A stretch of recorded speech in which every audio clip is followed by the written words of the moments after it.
How's everybody doing? Great. All right. All right, who's got the first question? First question. Carolinas, what'd you think? Other than Carolinas in general? Like, you heard the pop, the crowd got crazy. I think I've said this almost everywhere we've gone, and I meant it, but tonight, let's just put it this way, I want to come back.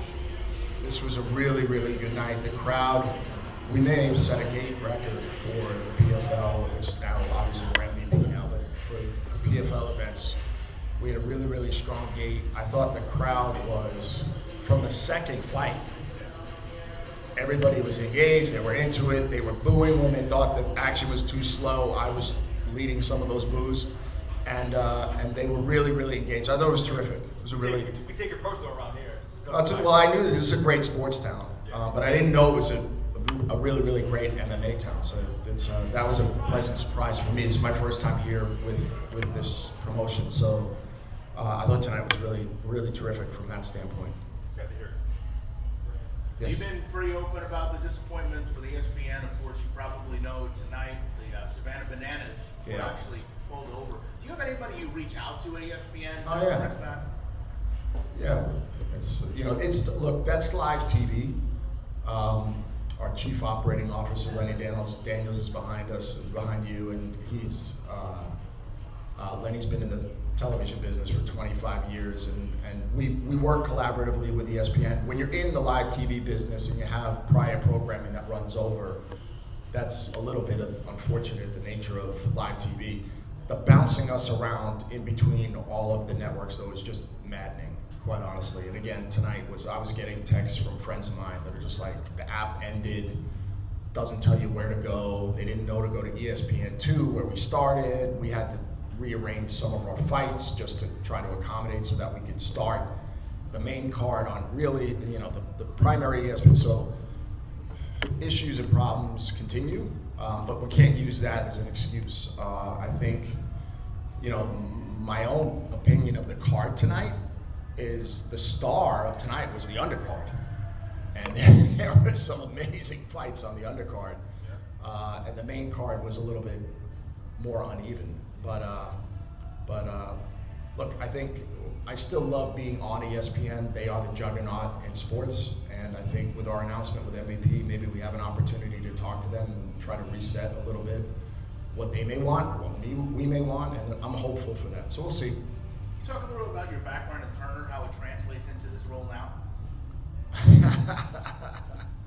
I understand the TV business very, very well, and so I don't know how it directly translates, but when it comes down to distribution conversations, we obviously are approaching them with an eye towards, we can't only think about what we're looking for, but we also have to think about the partners that we're talking to and how we might be able to use our product and services to solve whatever issues and problems they have, because every business has problems.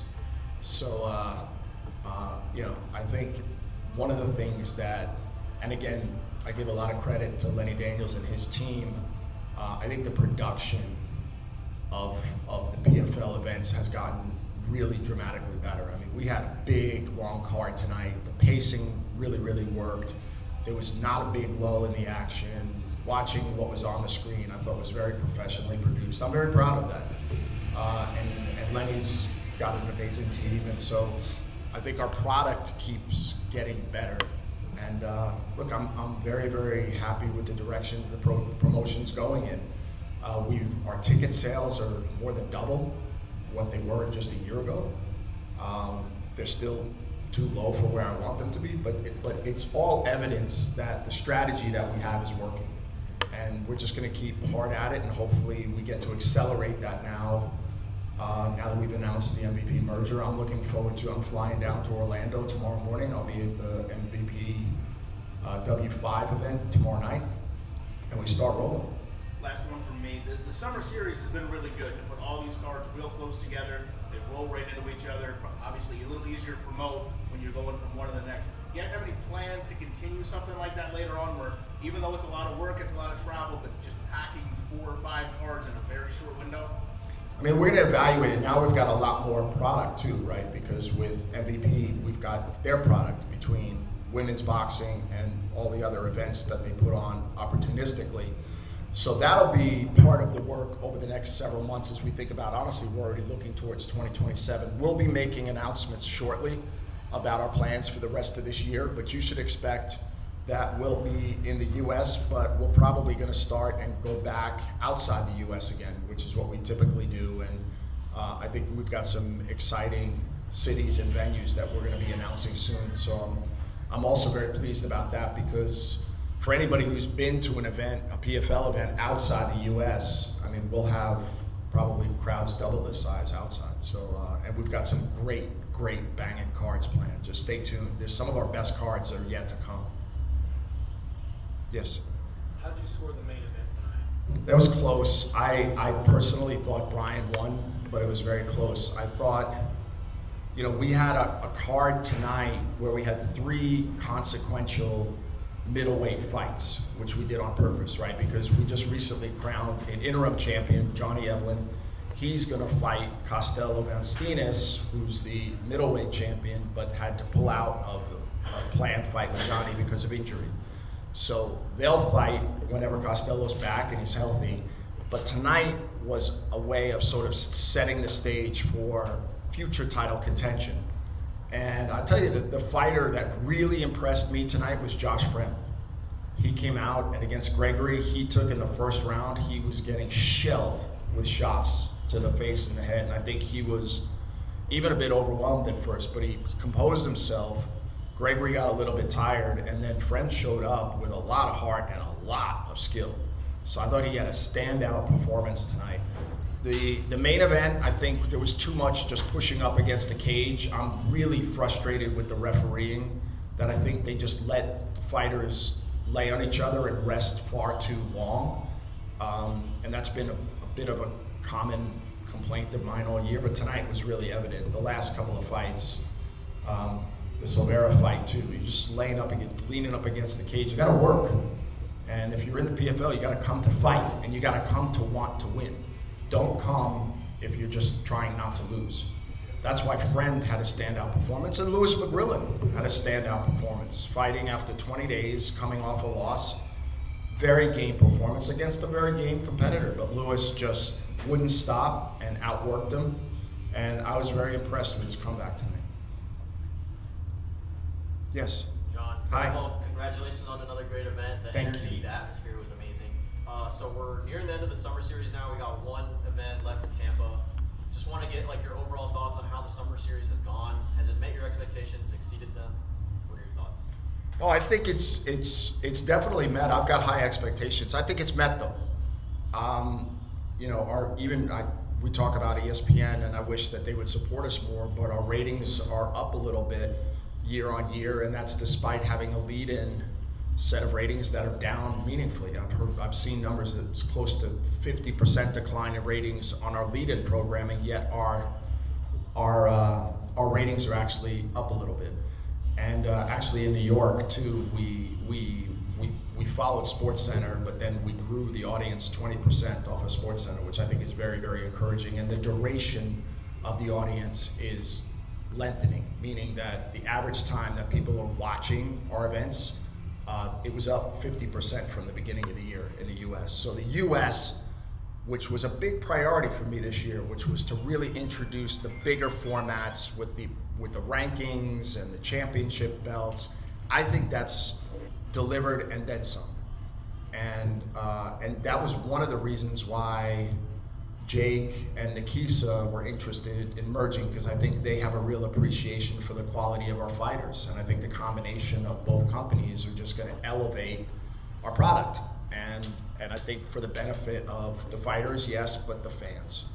And that's what I'm really, really excited about. But, you know, I'm satisfied, but I'm really never satisfied. And we're always looking to get bigger, and we're always looking to get better. And the back half of this year, like I said, we're going to have a number of championship fights. We'll have some title defenses, and I think we're going to have some really fun events. And then we're going to begin more in earnest, but we're starting to think already about what are the type of events that we can put together as a combined company in the not too distant future, but definitely from January of 27, when we decide who our US distribution partners are going to be. And then then just last question, if you could pick, which 2 events from the summer series have been your favorite? I think Austin was a standout in my mind, and the Evelyn fight was a real standout. And then the the exchange between Costello and Evelyn, they really have grown not to like one another, and that, I think, when they eventually fight, that's going to be electric. I think the New York event was standout for me because it was on the heels of us just announcing the merger, and having Usman there and Dakota there with very, very decisive victories, I think was again indicative of the quality of the fighter roster that we have. And I would put the undercard tonight up against anything we've done all year too. We've got some really, really exciting fighters, not only at the top of the rankings, but we have an exciting pipeline, and we're looking for more and more fighters. And I feel really great about the continuation of the promotion, and we're not overly reliant on any 1 or 2 superstars. We've got a whole group of young, hungry fighters. And throughout this entire year, a lot of our US cards have pit what I would call established, kind of top of the food chain fighters versus young and up and comers. And I don't have the stat off the top of my head, but the young up and coming fighters have fared more than very well against the established fighters. And I think that spells very, very well as we think about the future of the promotion. Thank you. Congratulations again. Thank you very much. John, Andres from Corner Talk MMA. Going back to the merger, so I know you guys have the current deal with ESPN, whereas MVP has the deal with Netflix. So is it not completely guaranteed that now, as you merge, you'll potentially not be on Netflix? No, there's no guarantee of anything. We'll have to sit down and talk with. We're gonna talk to everybody. We're gonna probably have more than half a dozen conversations. So we'll just have to wait and see. The MVPW relationship with ESPN is for a couple of years, so that will stay. That product will stay. But the PFL product, the legacy PFL product, that's up for renewal. And of course, the type of blockbuster events that MVP has successfully been doing with Netflix, those are also in discussions as well. Thank you. Thank you. Anyone else? All right. If there are no other questions, then thank you for coming, and thank you for covering us. And it's important because whether you say nice things about us or not so nice things about us, covering us is important because we're really trying to raise the level of the promotion. And hopefully you all thought tonight was an exciting night, and I hope to see you all soon, hopefully in Tampa.